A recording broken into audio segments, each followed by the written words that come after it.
was started through a grant by the Community Table of Silva, which is our local soup kitchen type food bank and community gathering place where people can get a meal. And it was started on land and is still run on land owned by the retired OBGYN Dr. Kwan Suhan, and we're very grateful for him allowing us to garden there.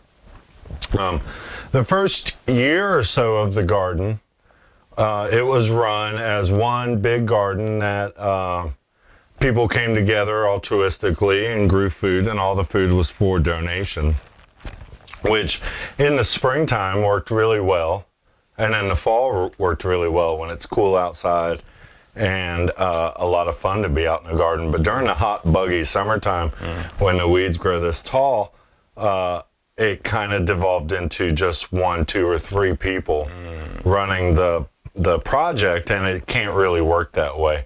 And so it's like a little red hen syndrome. A little red hen syndrome. That's right. Yeah. And so about 13 years ago, they decided to plow it up and then divide up the property into small plots, or what we call allotment plots, where people from the community can come and adopt a plot. And so that I was in my second semester of horticulture school at Haywood Community College over in the next county, and I read a little blurb in the Smoky Mountain News about the community garden giving away on a garden space and an organic garden. So I was pretty excited about getting to put into practice some things I was learning and try to grow my own vegetables. And I went down to the meeting and adopted a plot, and had no idea it would change my life in the way that it did. And really is one of the best decisions I ever made, was joining that garden. And I've been a member there now this is our 13th season. So you said the food was for donation, so all the food that was grown there was given to the community table? Is that basically? Originally, all the food that was grown there was given to the community table. The way it works now, and we actually, when we built the Cullowhee Community Garden, which is a project very similar but on county-owned land instead of privately owned land, we replicated the model of the Silva Garden. So both gardens work the same way, which is we provide space to people from the community. Anybody is welcome to come join us and adopt a plot. Our garden sizes are 15 feet by 30 feet for a full-size plot, which is ample room to grow all the vegetables a family would need. We provide tools, equipment, materials, fertilizers, compost, mulches, everything but seeds and plants. Where does all that come from? Well, we keep tools on site. We have a very small operating budget. I think the Silva Garden on average is about $500 or $600 a year. And that's just from people donating it, or the county funds it? The Silva Garden is private. The Cullowhee Garden is county supported and county funded. Oh, that's very nice. Okay. And has been, and we'll talk about that. We'll tell the story of that. Okay. But so we provide all the tools, equipment, materials, and everything except seeds and plants. But we do get donations of those throughout the year. And then instead of charging anybody an adoption fee for their garden space, we charge everybody half of their produce. And that goes where? And we collect that food and donate it into local food relief here in the community. Our primary donation spot is the community table. We also donate food to United Christian Ministries and the market up in Cullowhee, which is next to the Point Coffee Shop. They are a manna food distribution center and also a little small grocery that sells discounted and very cheap food at or just past expiration date. So if you haven't found that place, go check out the market, save some money. And we also allow our gardeners to donate to families and individuals that they may know who need some help. And then we allow our gardeners, if they are in need themselves or receiving services, we allow them to donate to themselves, because it makes no sense to take a box of food to the back of a building and then walk around to the front of the building and say, hi, can I have some food? Mostly what we want to do is have people growing food for themselves, their friends and family, and also have the idea of sharing and giving food away for free into the community to help alleviate some of the food insecurity and to provide fresh, organic produce, nutrient dense and local into the community, because there's a lot of organic food access.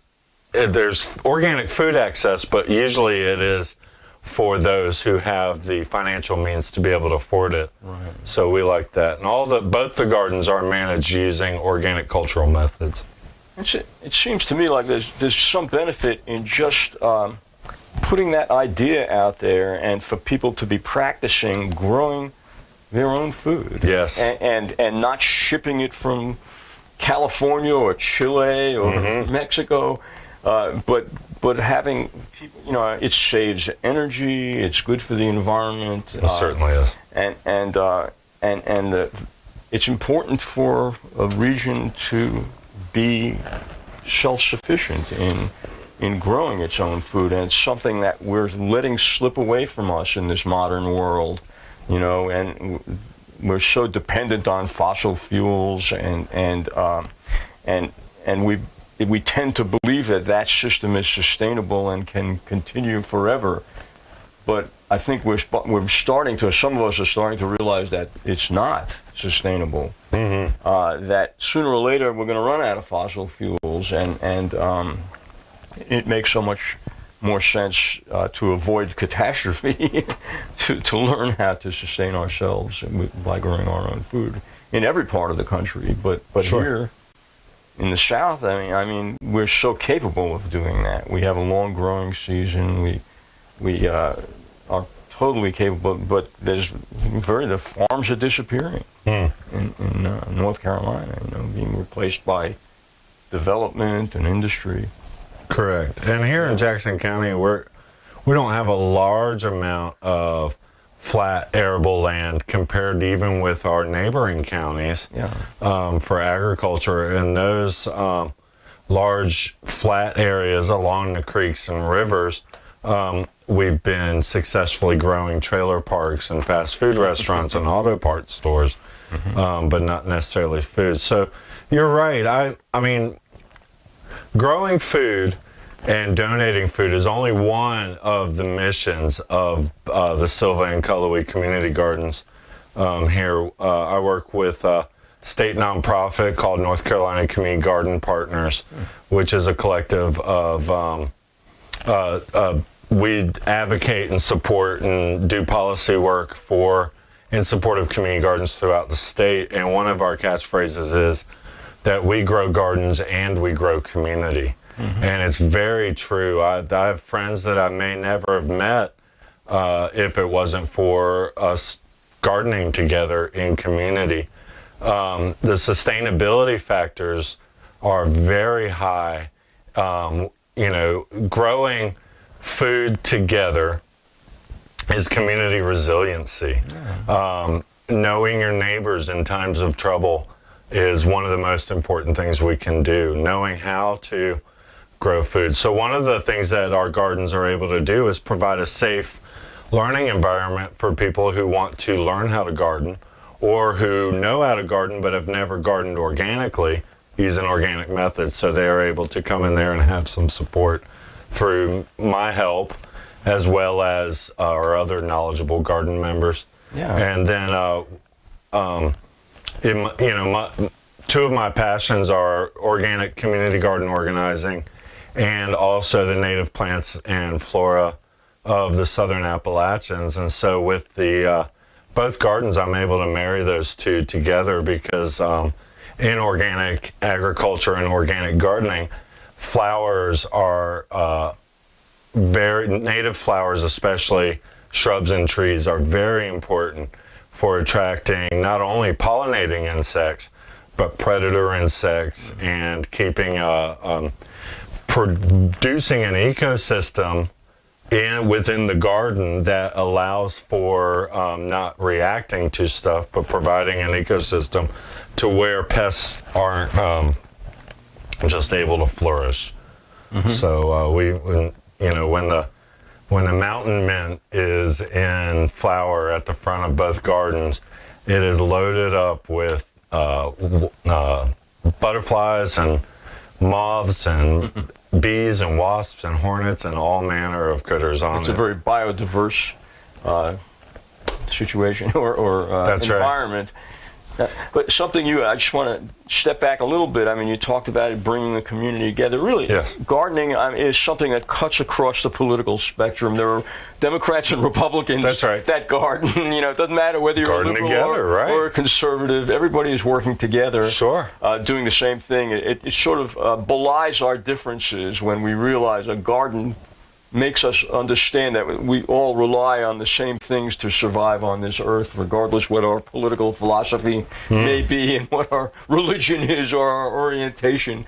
You know, we all have these things in common, and this is one place where the whole community can work together. And so, what type of participation is there in the community garden? Do you have a large group of people now that are involved? I mean, throughout the season, do you find that there is this diversity in the community that comes together over the community garden? And what type of are there elements of adversity within the garden about philosophy about what can be done, what can't be done in the community garden? Are there some people who want to use chemicals and sprays, and others that strongly resist that? I mean, tell me about that a little bit. Sure. Yes. To all Short those questions. In general, the gardens can be seen as a microcosm of society, and you would be surprised at the politic and relationship building and devolving or other things. But it is people having to work together. Conflict resolution is a part of it. There's a lot of it, but it is a microcosm of society in many ways. Mostly the good sides of it, but there are also other things that happen in it. As to diversity, I recently ran the numbers for the demographics in the Cullowhee Community Garden, and came back and we have one demographic.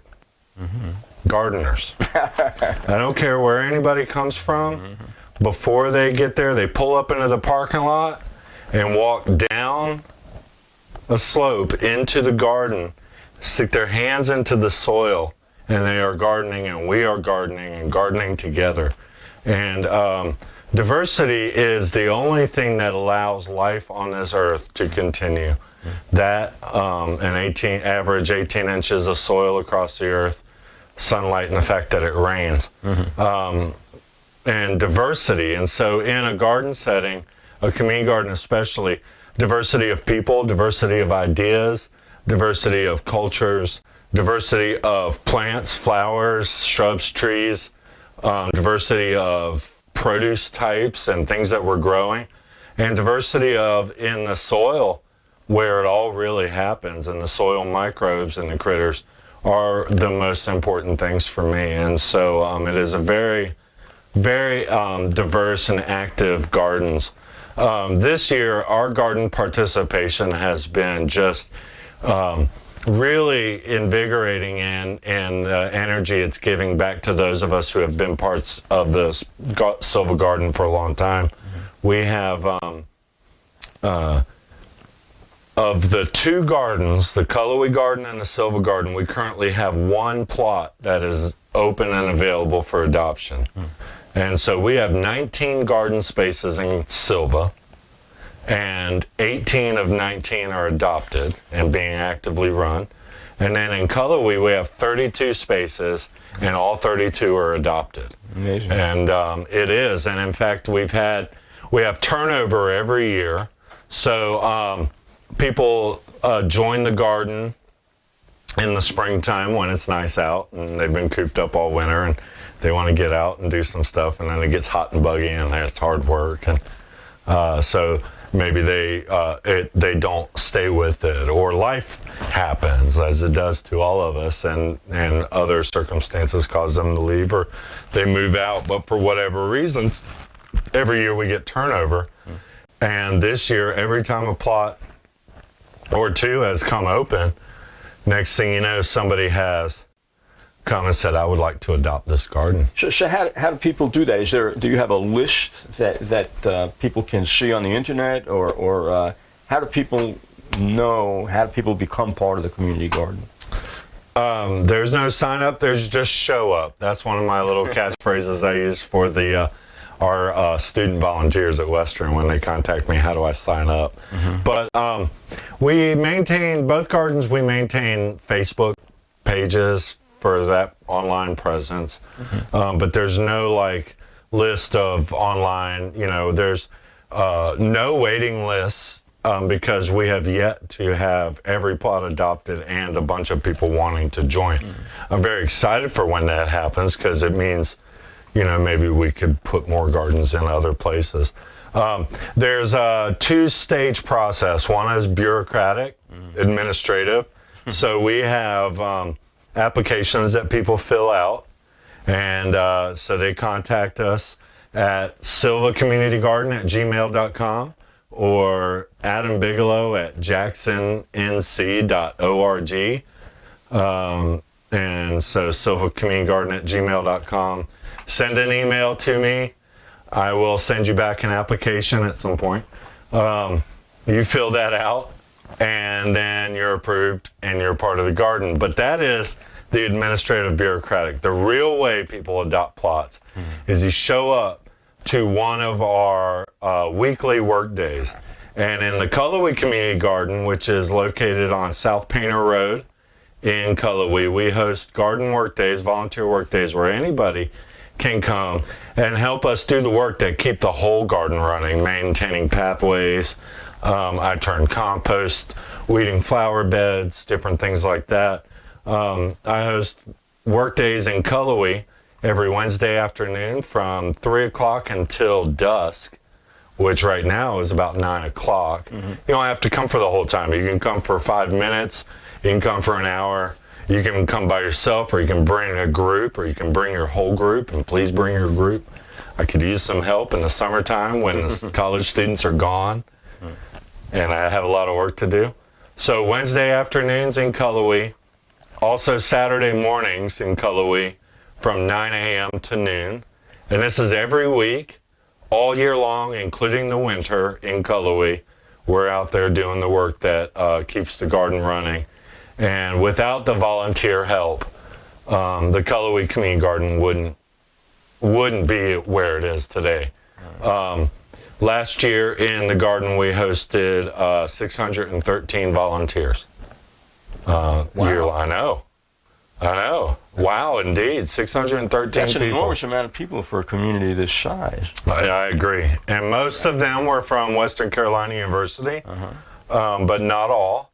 And that isn't 613 different people.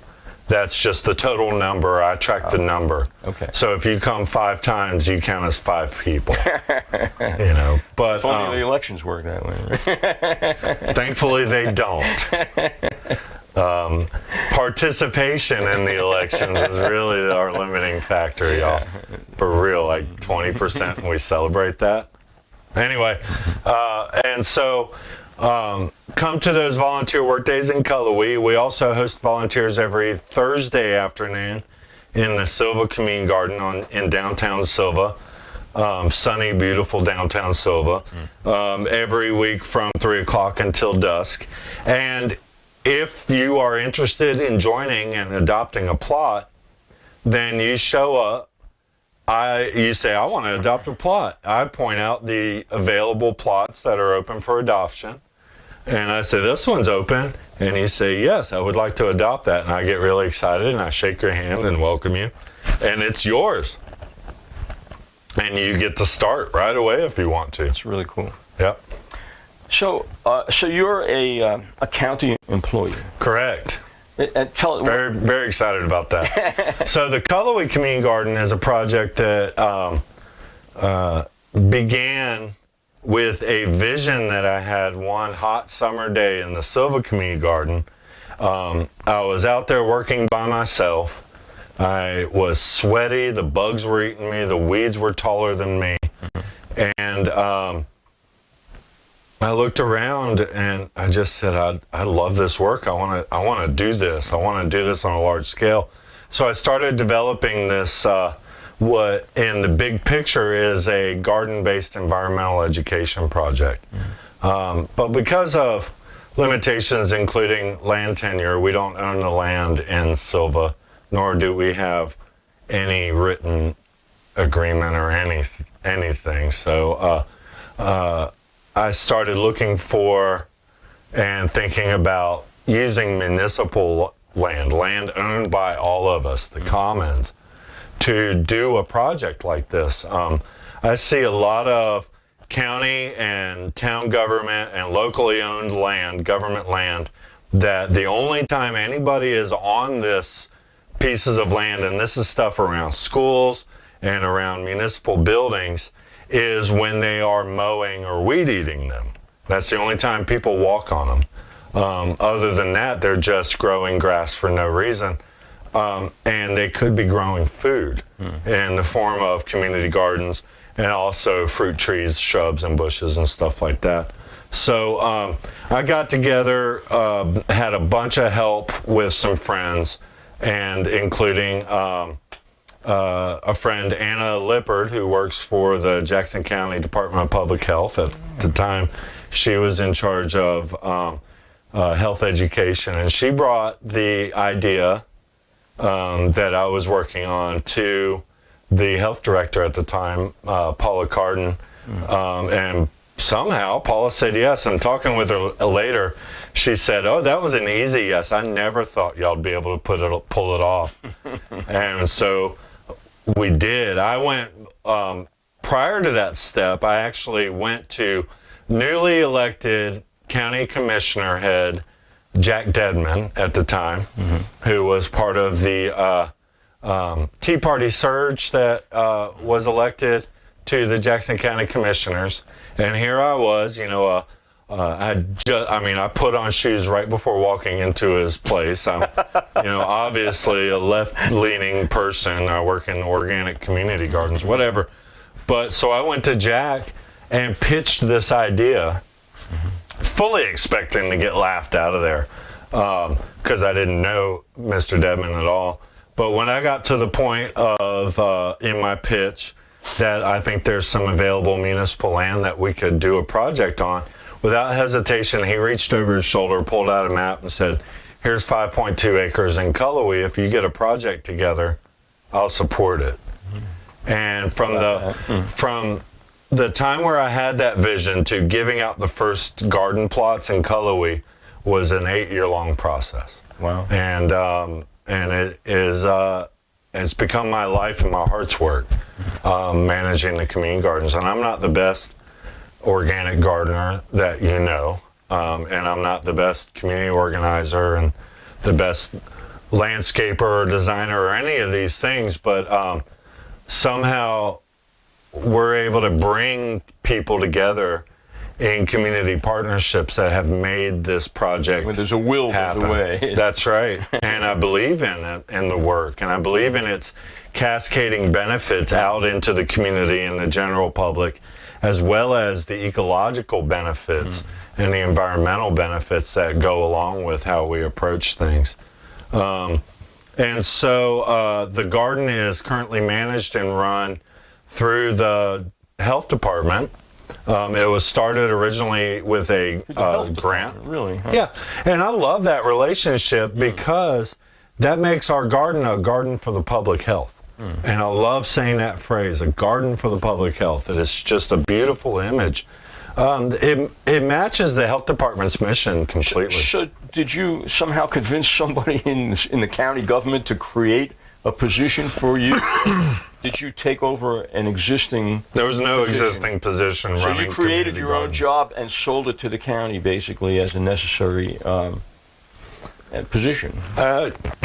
The county, yes, in a way. I mean, the county and the health department saw that this garden project matches their core missions.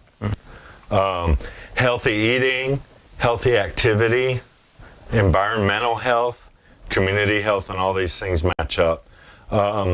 We and advocates within the county health department, including Paula Carden and my supervisors, pushed for and wanted this to become a part of the work that we do. And so that is how I am a county employee. I have a badge, Jackson County Department of Public Health. It says Adam Bigelow, Community Garden Manager on it. My real job title with the state is health educator, and I'm into health education. With the state, you said? As far as like state classification. Oh, okay. Classified, because there's But no... you get paid your salary from the county. Correct, Yeah. correct. And I'm a half-time, year-round, half-time salaried employee of the health department, which is great. And also, it makes it to where I'm not just doing community gardens for my work and my income. I have to go out into the world and do other kind of work too. But You have a real life. well, you could say that. I don't know if my other work is actually truly real or not. I'll let you know in a couple of years. But What is that? What are you doing with the rest of your time? with the rest of my time, I've actually started an ecotourism business where it's called Bigelow's Botanical Excursions. Oh. And pretty soon you'll be able to go to bigelowsbotanicalexcursions.com and find out all about it. But currently, I'm just maintaining a Facebook presence with that one too. That's Facebook/Bigelow's Botanical Excursions. And what that is where I'm a plant nerd. I am a self-identify as a plant nerd, and I'm part of a community of plant nerds that are out there in the world. And in this business, what it is, I offer a guided service that I will take you for a walk in the woods, identify the flowers, plants, shrubs, and trees that we see growing around us, and share their stories. And that's really the things that really capture me and got me in were the stories of plants. I grew up in a library. Example, yeah. I grew up in a library. I'm the son of a children's librarian, and it is story that really captures us. One of the first stories that I heard, so stories can be about the edible or medicinal use of a plant, which I consider ethnocentrism a little bit, if that's all you want to know about is, can you eat this? Can you eat that? You know, that's great and all, but we're not the only critters out there. So stories can be about the ecology, be that in a relationship with an insect, or stories can be about history, American history, or the history of botany itself. What great explorer, botanical explorer from Europe came over to the Americas that this plant is named for, or who did it. Ginseng. American ginseng is one of the most known wild plants out in the woods for wild harvesting, and we are very close to depleting it completely from the woods. It is used, that's Panax quinquefolia if you're taking notes at home, that is being over harvested, especially when the price per dried weight goes up. And it is one of the poster childs for conservation in the woods. It is used as a what's called an adaptogen in herbal medicine, which it doesn't have necessarily like direct like you get a sore and you put ginseng on it or anything like that, but it is said to help you adapt to changes or stresses, and also to help other herbs work better. And it is mostly sent to Asia. It is very, very popular in Chinese herbal medicine. But there's a lot of plants, our Trillium species, which, is one of the iconic wildflowers of southern Appalachia, so much so that people like to clear out acres of land to build a high-end gated community second home development out in the woods, killing all kinds of Trillium, and then name the development after the plant that they killed. That's one of our patterns out there. You know who I'm talking about, Trillium. Anyway, Bethroot is one of the common names for one of the Trillium species, and I was watching a video by a former root digger in West Virginia who's now a plant activist that was shared by the United Plant Savers, a really great organization that is trying to protect the diversity of the forest. And mentioning that the Trillium root was, going for like $1.87 a dried pound. And if you've the Trillium root is very small on its own, and then you dry it and it weighs hardly nothing, and you get a pound of that is a whole bunch of Trillium, and then that's only $1.87. And then so people are working all day long digging, and then all night long drying so that it meets the standards to get hundreds of pounds for less than minimum wage in some of the poor Appalachian communities. And so that's a really big issue, but it's not all doom and gloom. There's a lot of good fun things about plants and their stories, and so ginseng and Trillium and some of the herbal medicines are one, but there's some things that are they don't have anything really to do with people's use anymore, but maybe have a historical use. So there's an example, shining club moss. A lot of people don't know about club mosses. They are a fern ally. They're a little small plant. There's so shining club moss. Also, turkey foot is running ground cedar. These are things out in the woods, and they don't reproduce by flowers and seeds. They reproduce more like ferns, where they put out spores. The shining club moss is directly related with nightclubs and discotheques. So, what? It's true. And this is the story that really, one of the original stories I heard that really pulled me in. So the shining club moss puts up a structure that releases spores to spread itself around like seeds being sent out. Those spores are on a structure that is botanically termed a strobulus or strobili, and those spores go off. And somewhere, somehow, and I have no idea how this happened, somebody realized that those tiny spores, and when they get brushed up against and go off, and they are the size of dust motes. They are just little dust. But somebody realized that they were flammable. And they are flammable. You can go, when they're sporulating, light a match or a lighter next to it and then pluck it, and the spores will go through the flame and go And so somehow somebody realized that this was a flammable thing, and people went out into the woods at the time of year when they were sporulating and collected massive amounts of these spores from the shining club moss and other lycopodiums in the Lycopodiaceae family, and collected it and sent it off to fancy people who were playing with this new technology called photography.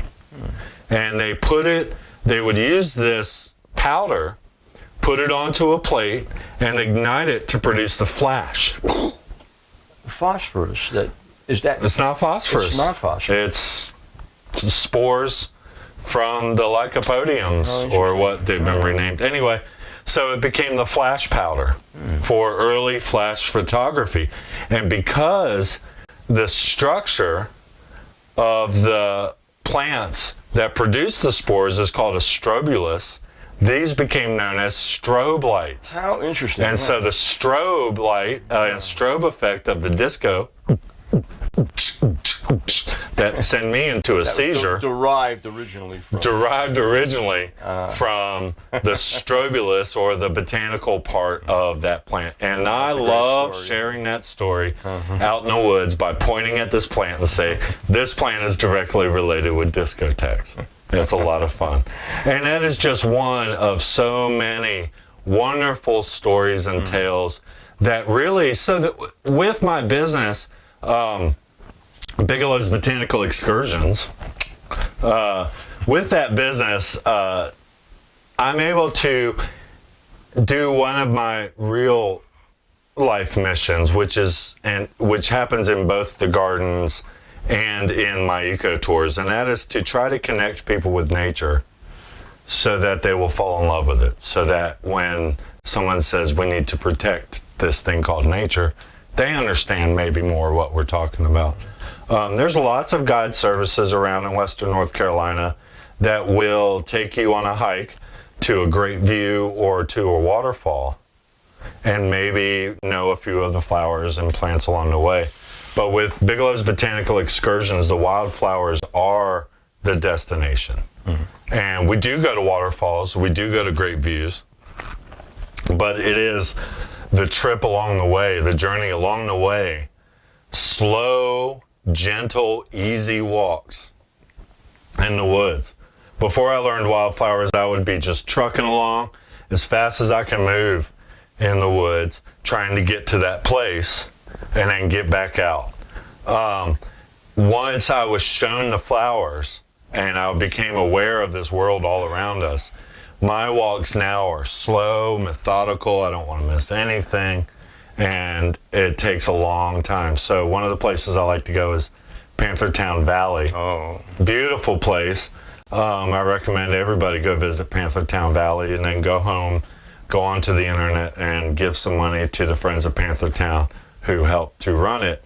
But if you've been there and you park at Salt Rock parking lot off of Breedlove Road, that's the main parking area. That's off 64, right? You come off 64 and up Cedar Valley Road, and yep. And so you park at the parking lot, and then you walk out to the very first overlook, which is called Salt Rock, and it is a granitic dome Pluton outcropping.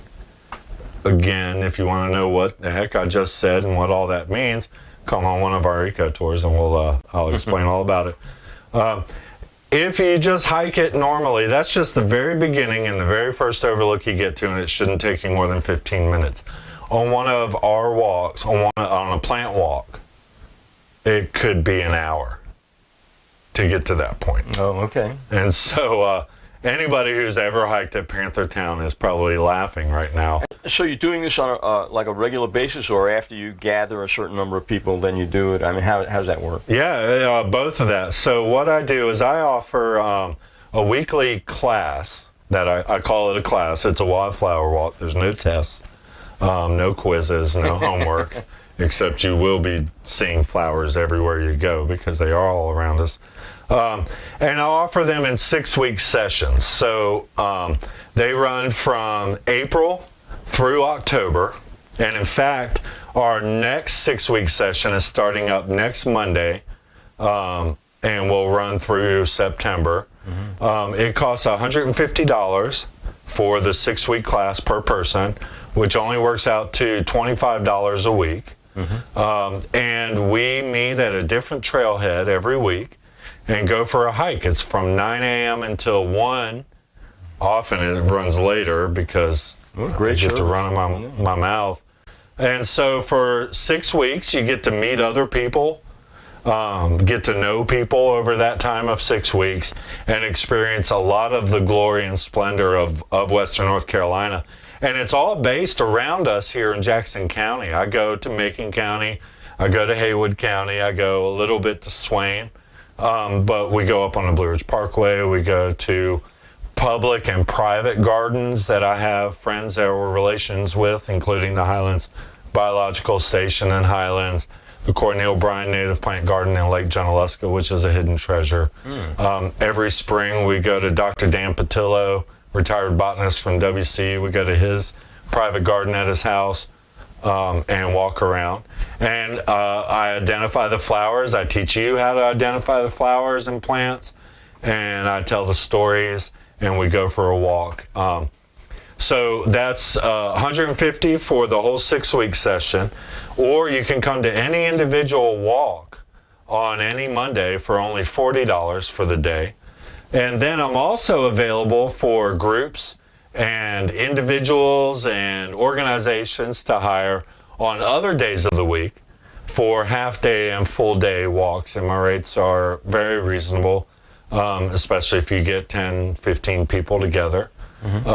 And these can be walks out at places I know that are going to be wonderfully filled with flowers at that time of year, or even I'll come out to your property and walk your property with you and tell you the plants growing around. A lot of people would like to know what's going on in their land. A lot of people would like to know, and a lot of people are interested more and more, especially with the foraging and medicinal, but a lot of people would like to know what is growing on their land, what is not. And so those, that's the services I offer. And I'm also really interested in connecting with school groups and homeschool groups and different people to do this as part of their education.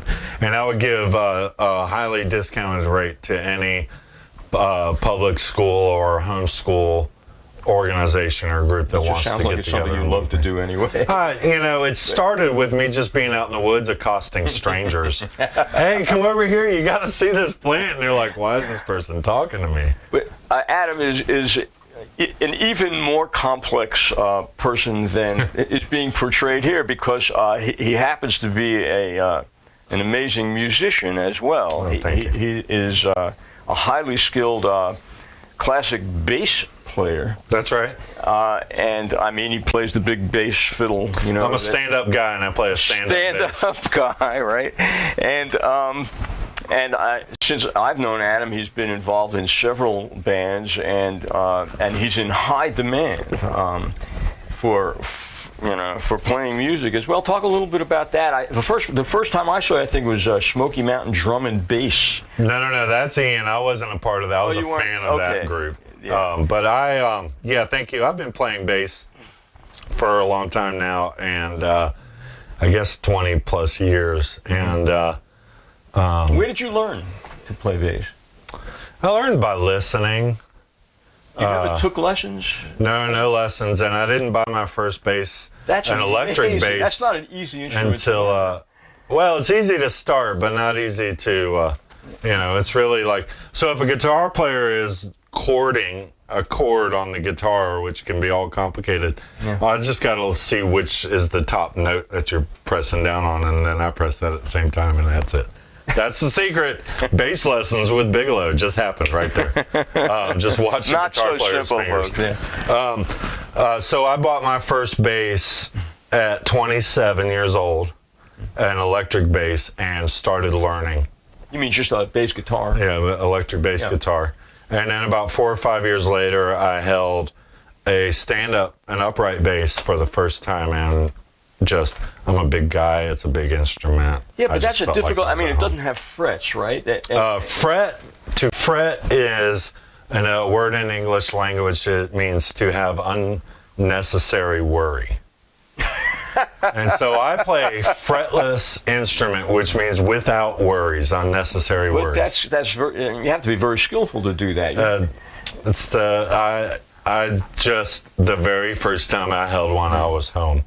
And I've been a fan of music my whole life, and went to lots of concerts, and I started finding that most people, when they listen to music, they hear the vocalist, they hear the lead instruments, guitars or pianos or whatever, and I always heard that bass line coming out. So it's just something that I've just fell in love with and do. And I've been playing my very first band was a college band at Western that we called ourselves Mayor Presley, and we played one fraternity house one time, and that was our extent. And then my second band I joined when I lived in Franklin briefly, and we were called Cooking with Quanta, and we played out for over a decade. Electric rock and roll band, original music. Yeah. And all the members of that band are still my friends and my brothers. And then a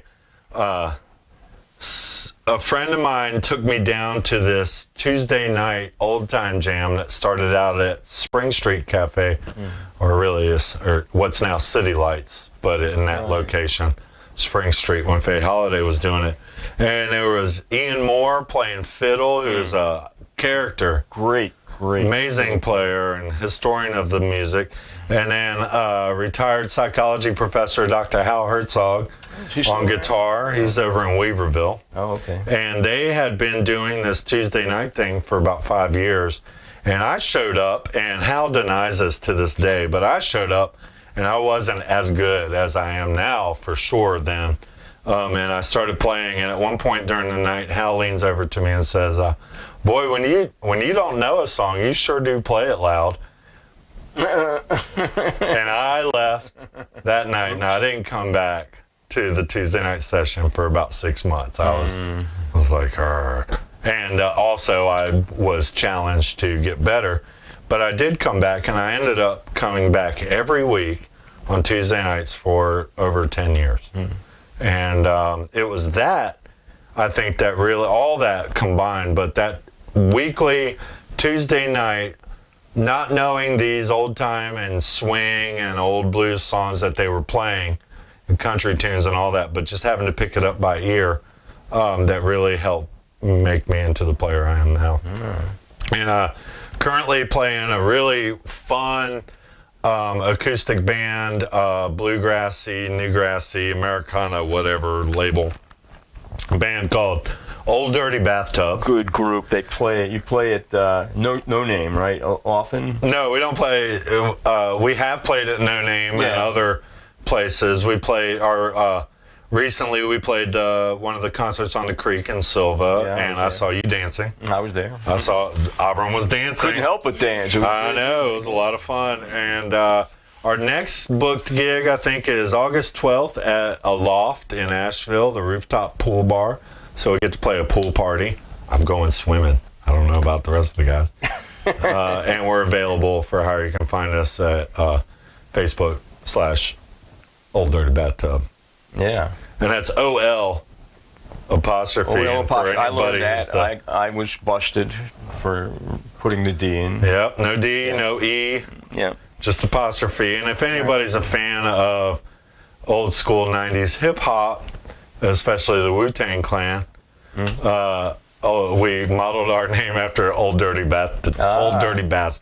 Okay. Well, that's Old Dirty derivation of that. We don't do any bluegrass covers of Wu-Tang songs, I promise. None of that. But Old Dirty Bathtub did play a benefit concert for the Canary Coalition. That's right. Back in April. That's correct. At the Mad Batter in Had a great time doing that. Silva. Always happy to help out good organizations. Grateful for that. And that was excellent, and everybody enjoyed it. And we, in fact, made a video out of that as well. And I support the work of the Canary Coalition, and I mean, I'm an environmental activist, both actively out there advocating for the things I do, and in the work I do, and in my daily life, and my attempts to tread lightly on the earth. And so I've been a big supporter of you and your work for a long time, and I appreciate that. I think everybody out listening and watching this video knows or should know how incredible of an activist and person you are. Years ago, my band Cooking with Quanta played a benefit for you guys out in Asheville in a parking lot. It was the And was that the end of the relay? it was the end of the relay for clean air. Right. And I tell this story on you, and you may not know this. I've told you before, but you are one of my personal heroes out there in the world, and I'm not just blowing smoke. I tell this story, and it really is something I brought into my daily practice. So I had all these expectations built up from seeing images of 60s marches, 1960s marches, and all this stuff, of this relay for clean air. People are going to come marching up the street, and there's going to be hundreds of people and singing and chanting. And so we're waiting around in the parking lot with all the booths set up, and my band was going to play this event. And I hear, "Here they come!" And so we go out into the parking lot and look up the street, and here comes like 15 people walking, holding the banner. And everybody's excited, but you know, this my expectation was like hundreds of people. Well, we were hoping there would be, but, but we do what we do, right? And so later at the end of the night, when things were wrapping up, I came up to you and asked you. I said, and I kind of said, I was expecting more people. How do you not get discouraged? And without hesitation, you hit your fist on the table and said, "Discouraged? Discouraged? I win victories, man. I win victories." And, really, like, I took that to heart because I do host volunteer efforts. And, in both the community gardens, as well as I do trash cleanups, and we'll be getting another one organized pretty soon through the Tuckasegee Trash Mob on Facebook. This is like one big commercial for Facebook or something, but it is what it is. But Tuckasegee Trash Mob, you can find out how you can come help us pick up litter. And so I host these volunteer efforts. And when I first started doing them, I would have expectations of 20, 30 people coming and helping me pick up litter or pull weeds in a garden, like I had expectations of hundreds of people coming on that march. And I would be disappointed when 2 or 3 or 5 people came. And through the process of talking with you and then bringing that home and milling around on it, I realized that I was doing a disservice to the people who showed up by expecting more and being disappointed when only 2 or 3 came. So I've flipped that, and now when I host any volunteer effort, any trash cleanup, anything to do with the gardens on volunteer work days, I expect nobody to come. That way, when one person shows up, it's victory. And that way, when days like 2 Earth Days ago, when 75 people came through the Cullowhee Community Garden that one day, I'm just like ecstatic. And expectations really has a lot to do with it. And, That's right. And I think something that many people disregard or don't understand and realize is the power of one person. The power of one person. And then how that is multiplied by 2 and 3, That's right. the sum is greater than the whole. It's a process that Buckminster Fuller called synergy. That's right. And when you build up 3 or 4 people, and when you have 100 people, it's immensely powerful. It's immensely powerful. But something, our admiration is completely mutual, Adam. In the way you live your life, and it's such a lesson to other people. Whatever you choose to do in life is always based on your conscience and what you feel needs to be done.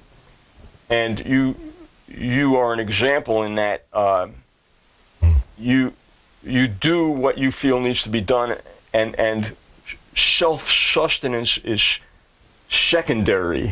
So it seems to me, And unfortunately, my mom would like it if I had health insurance. But you have faith that your self-sustenance will take care of itself if you do the right thing. That's right. And so you've built your life. Everything you do is something that you do for the world, for the community. Yeah. And And thank you. And as a result, that sustains you. Mm-hmm. And I like to think I live my life in the same way, but maybe not as much even as you do. And I think that's a great lesson in life. You know, there's so many people who work 9-to-5 jobs, hating what they do. Right. And then they say, well, I'll start my life when my work day ends. Right. And I want to say to everybody who's out there, don't do that. Don't do that. Do what you see needs to be done, what you want to do, what you have a passion to do. Yep.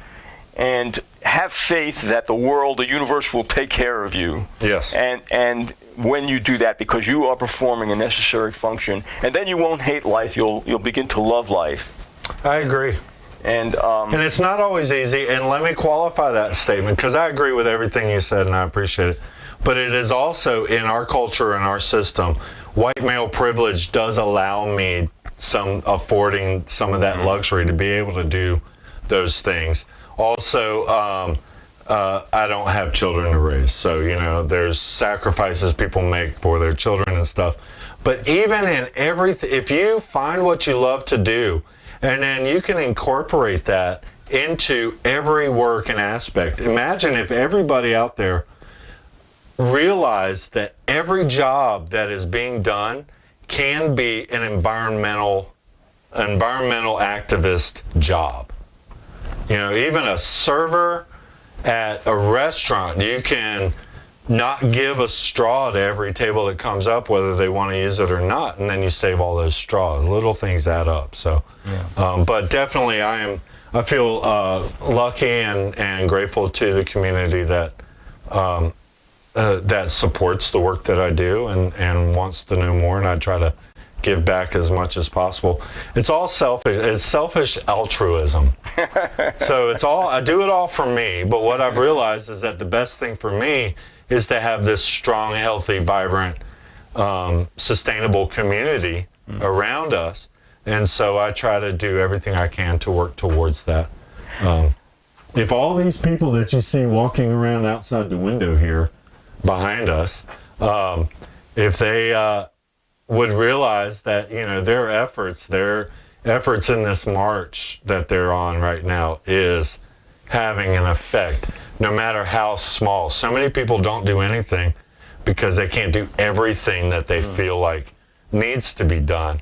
And I say start small. You know, my environmental activism started with not going through the drive-through of fast food restaurants and not putting a straw into my cup.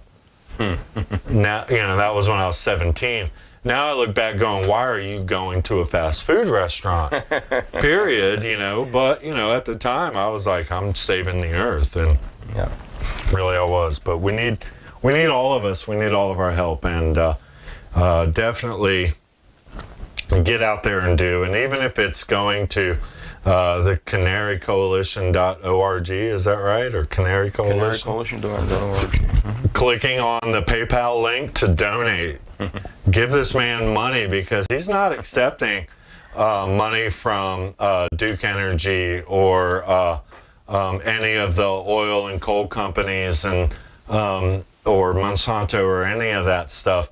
And he needs. Well, unfortunately, we need money to keep doing the work that we do.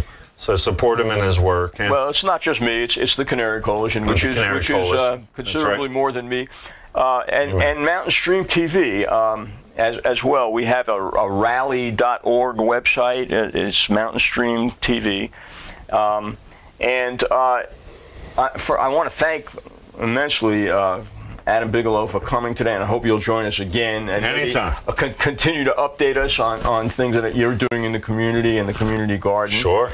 But I want you to please consider that this is not the kind of program you're going to see if you tune into MSNBC or any other network television news show or even a public radio show. That we intend, we're going to keep doing this. We're going to keep showing the work of people who are doing things in the community, activists like Adam and many others, and it's going to take your support to keep this going. We do need money, and we, as Adam said, we do not take money, and we will refuse money from foundations that are supported by the fossil fuel industry, Duke Energy, and other entities that are a conflict of interest for the type of activities that we are promoting. So please consider tuning into Mountain Stream TV, and I think that you'll find that it's worth your while to do that, and you'll learn a lot and be inspired, we hope. And thank you all for joining us, and thank you again, Adam. You're welcome. A pleasure, and thank you for having me out here today.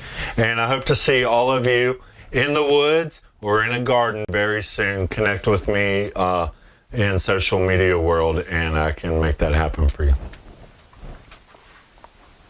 Okay. Cool. Clear. Great.